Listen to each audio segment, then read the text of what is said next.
licenciado en Ciencia Política por la Universidad Autónoma de la Ciudad de México, es maestro en Ciencias Sociales por la Flaxo, es ganador a 4 premios nacionales en temas de democracia, transparencia, fiscalización y rendición de cuentas. Ha tenido publicaciones de la Auditoría Superior de la Federación, del Senado, del Canal del Congreso, del INAF y del IFAI.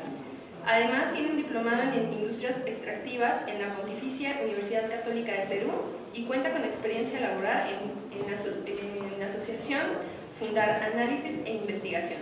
Actualmente es doctorante en Estudios Sociales en la maestría en el posgrado en Guamizapalapa.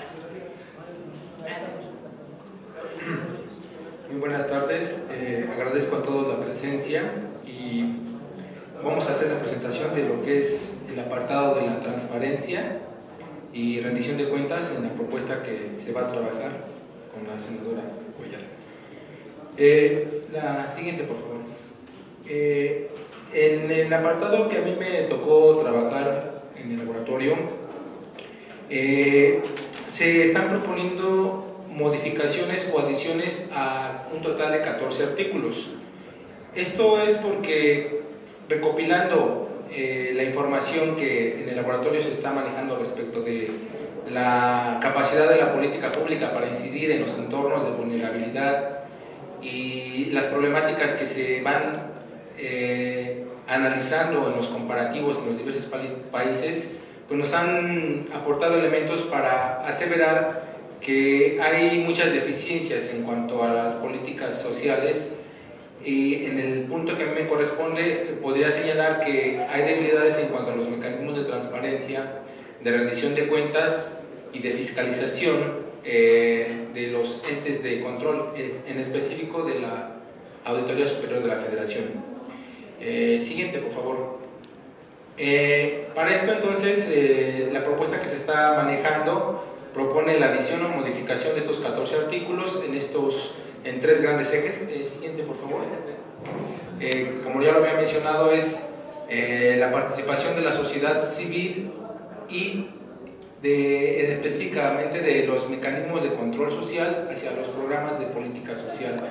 También se está tomando en consideración los mecanismos institucionalizados que pone a disposición las políticas y los programas en materia de transparencia y rendición de cuentas, y por otro lado, el tercer eje es el papel de la auditoría, y en este sentido se necesitan construir indicadores e insumos informativos en los programas y políticas sociales.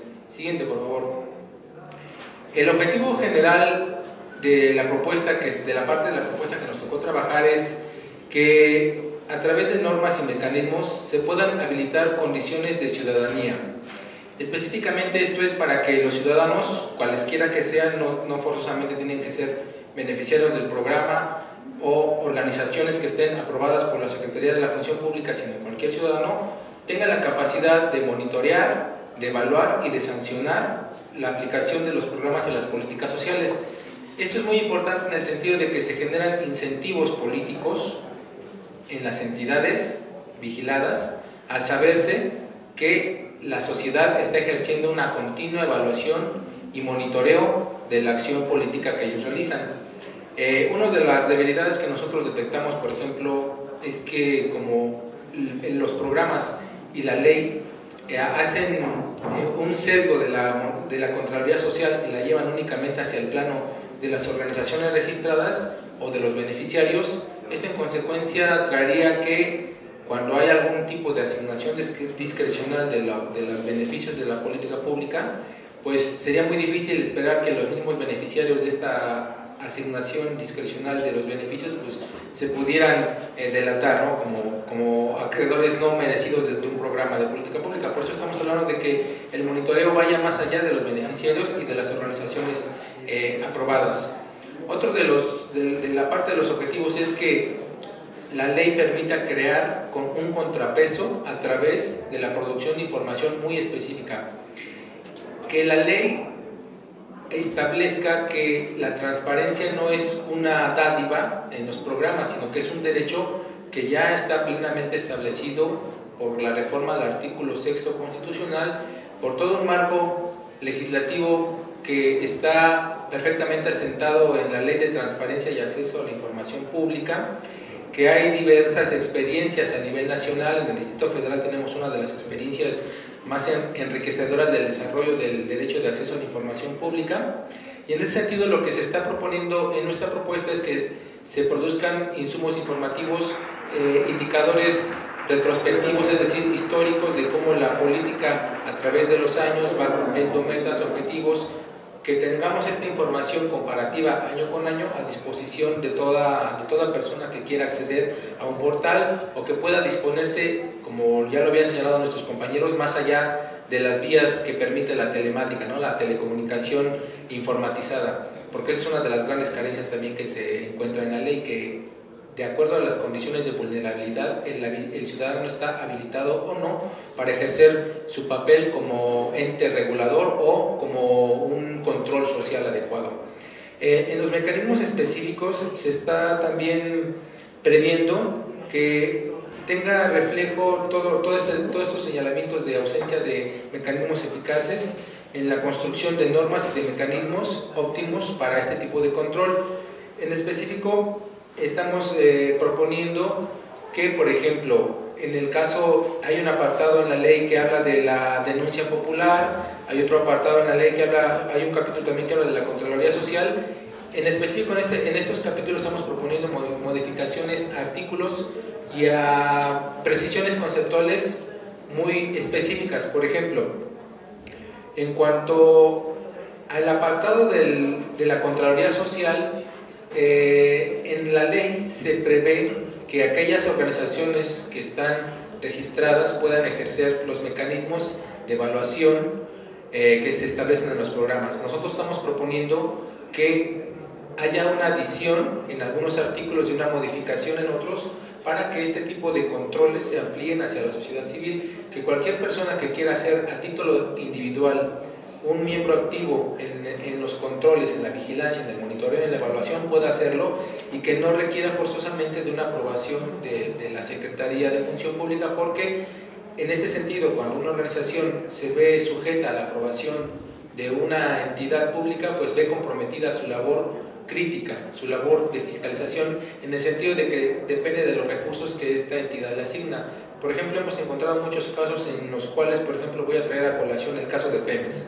Se establecieron controles para las contrataciones gubernamentales en Pemex, se han establecido diversos mecanismos de transparencia y rendición de cuentas, el programa de testigos sociales, las actas sobre el proceso de las convocatorias públicas. Sin embargo, como estos mecanismos están depositados en organizaciones que aprueba la Secretaría de la Función Pública, pues lo que regularmente viene pasando es que cuando se detecta alguna anomalía, pues hay un tipo de acuerdo bajo la mesa para que los problemas o las anomalías no salgan a la luz pública y se arreglan entre las personas que están a cargo de ese monitoreo, ¿no? Por eso nosotros vamos proponiendo que cualquier persona a título personal pueda hacer estas labores sin necesidad de depender de un patrón, de beneficiarios o de organizaciones registradas, o también que lo pueda hacer a través de la función fiscalizadora de la Auditoría de la Superior de la Federación.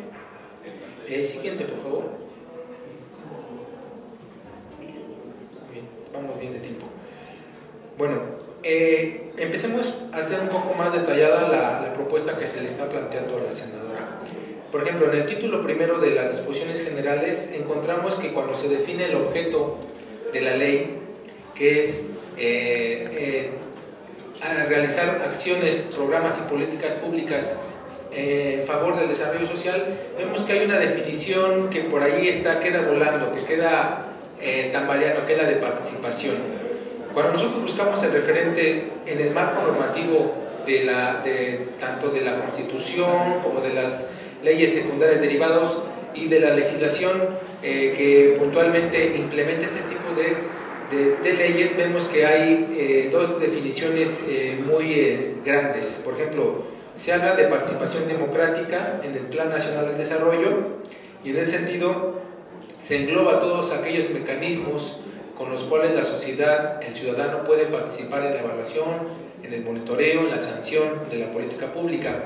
Desde la perspectiva de la participación democrática que maneja el Plan de Desarrollo Nacional, se habla de una acción a través de los individuos como personas, de las organizaciones, de la sociedad, de las comunidades indígenas. En ese sentido, pido un momento, viene llegando la senadora Lorena Cuellar, ella es presidenta de la Comisión de Desarrollo Social y nos viene a dar algunas palabras.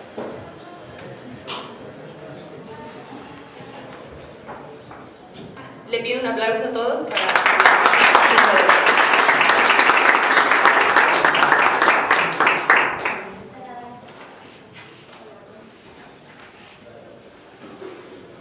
En nombre del ACE queremos aprovechar la oportunidad que están ustedes, senadora, con nosotros, Lorena Cuellar, para agradecerle la oportunidad de que estemos aquí compartiendo este tema muy importante para nosotros y esperamos que este trabajo pueda ser recuperado en su momento por usted, por la Comisión de Desarrollo Social, y pues bueno, no resta más que agradecerle esta oportunidad y esperamos que sea el inicio de un trabajo que podamos estar haciendo en equipo posteriormente.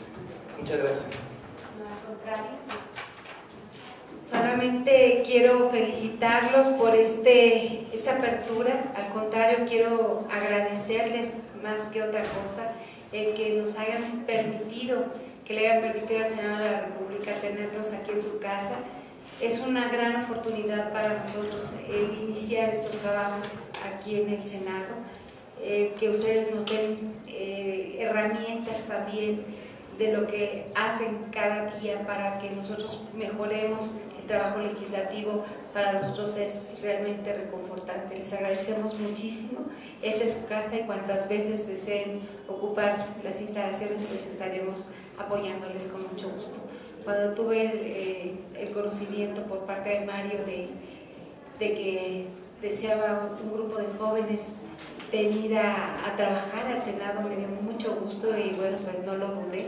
Finalmente, hoy hubo mucho revuelo, mucha gente me preguntaba ¿qué están haciendo? ¿No? ¿Qué temas? Y vinieron los medios y bueno, desgraciadamente yo he andado de foro en foro, ahorita vengo de aquí, Junta de Discriminación Social también, y fue un día muy ajetreado para mí, pero de verdad deseo que lo que hoy se haya empezado aquí podamos continuar a través de mi secretario técnico para darle continuidad en el Senado de la República. Muchísimas gracias a todos y ha sido un placer tenerlos esta mañana aquí con nosotros. Muchas gracias.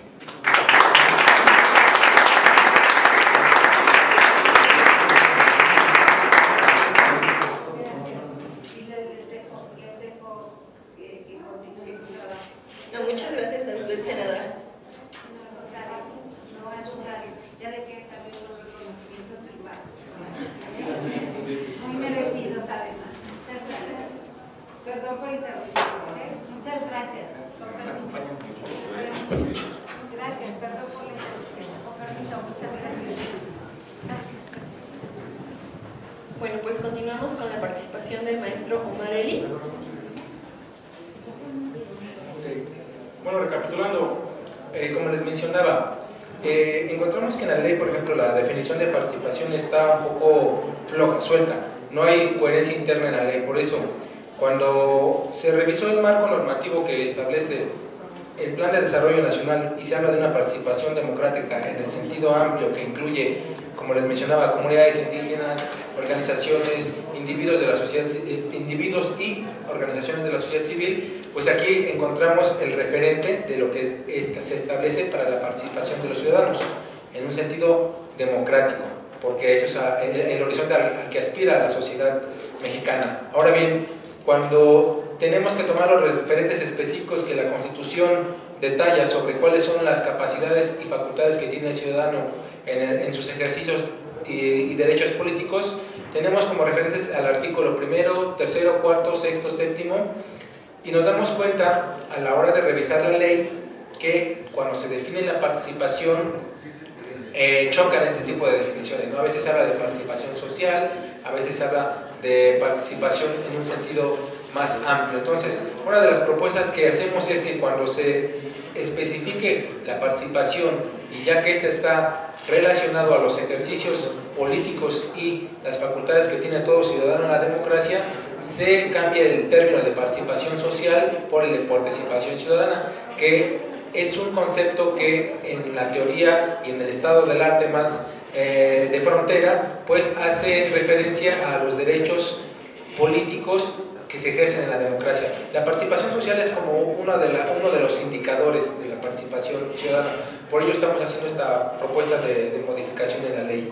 El siguiente, por favor. Ahora bien, cuando llegamos al capítulo el título cuarto de lo que es el Sistema Nacional de Desarrollo Social, nos damos cuenta que también, nos quedan 5 minutos, sí, todavía tenemos. Vemos que uno de los síntomas que tiene esta ley salen a relucir cuando se hace un uso laxo del término transparencia o del concepto de rendición de cuentas. Generalmente encontramos que a lo largo de la ley se encuentran desarticulados. En ciertos artículos se habla de transparencia para alcanzar los objetivos de la política pública, en otros artículos se habla de rendición de cuentas para hablar de los mismos objetivos. Entonces, lo que nosotros hemos propuesto es que para darle congruencia a la ley, si el objetivo de la política pública es tanto la participación de los ciudadanos en la Contraloría Social como lograr los objetivos de la política pública en cuanto a la provisión de herramientas y de condiciones para salir de las condiciones de la pobreza, lo más adecuado es que la transparencia vaya vinculada a la rendición de cuentas, porque entonces estaríamos hablando de una política unilateral nada más de presentación de datos desde el poder, cuando se habla nada más de transparencia, así, sin los ciudadanos y sin rendición de cuentas. Y en el sentido inverso también, cuando se habla de rendición de cuentas sin transparencia, estamos dejando fuera el elemento vital que permite llegar a este ciclo, a esta etapa, a la transparencia. El siguiente, por favor. La siguiente. Vamos a llegar a lo que es el Consejo Consultivo de Desarrollo Social. Cuando llegamos a este apartado nos damos cuenta que nuevamente se habla también de una participación social a título de organizaciones aprobadas. Entonces lo que estamos proponiendo es adicionar que los ciudadanos, como les había mencionado, a título personal puedan acceder a esto, al plan, al Sistema Nacional de Planeación del Desarrollo, para que igual, como les había mencionado, sea una facultad de todo ciudadano y que no esté acotada a ciertas organizaciones o grupos. Siguiente, por favor. Siguiente. Brevemente lo que habíamos visto, vimos en el artículo 55 y 56, es que se trata a la información, o se habla de la información como una cuestión en la cual los programas y políticas pueden disponer de la información. Sin embargo, nosotros hacemos un señalamiento muy preciso de que la información pública ya está establecida como un derecho fundamental, no solamente en la Constitución mexicana, sino en la mayoría de las constituciones a nivel mundial. Por ello hablamos de que se debe de modificar o adicionar en cierto, dependiendo del caso, que es un derecho a la información y que en todo caso los programas deben de garantizar el derecho de acceso a la información, no facilitar la información, porque estaremos hablando de una preventa o de una cuestión que depende de la discrecionalidad del ente público. No, hablamos más bien de garantizar el derecho a la información. Siguiente, por favor. Participación social. Bueno, es un poco de lo que ya les habíamos mencionado respecto de la incongruencia del término de participación. La siguiente, por favor, ya para cerrar. En cuanto a la denuncia popular, en este punto es muy importante hacer notar que los programas y las políticas sociales están hablando de que la denuncia se tiene que hacer a título personal y con la identificación de los datos de las personas. Esto va en contra totalmente de lo que es la protección de los derechos, de los datos personales y de lo que en la teoría democrática se ha señalado que tiene un papel muy importante el denunciante interno, ¿no?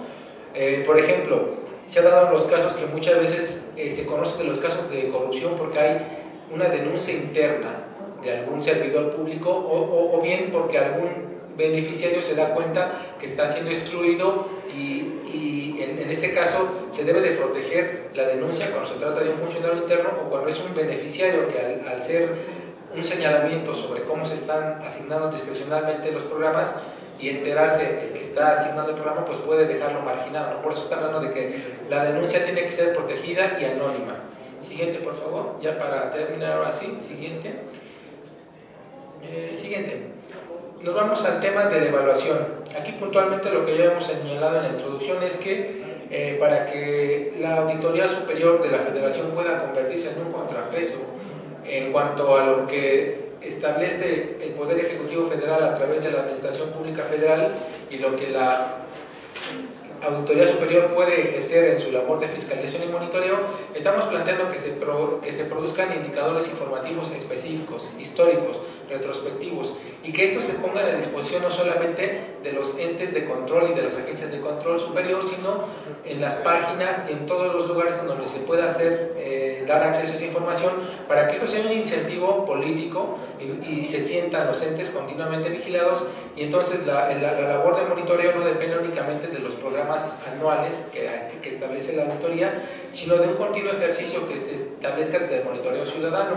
Además, en cuanto a las recomendaciones que haga la Secretaría de Hacienda y la Administración y la Auditoría Superior, se propone que dichas recomendaciones sean implementadas en la medida que se puedan cumplir los objetivos de la política y la misión a la que está ceñida, ¿no? Bueno, ya con esto quiero cerrar y agradecer el tiempo que me prestaron en esta mesa y la atención que ustedes me brindaron. Muchas gracias.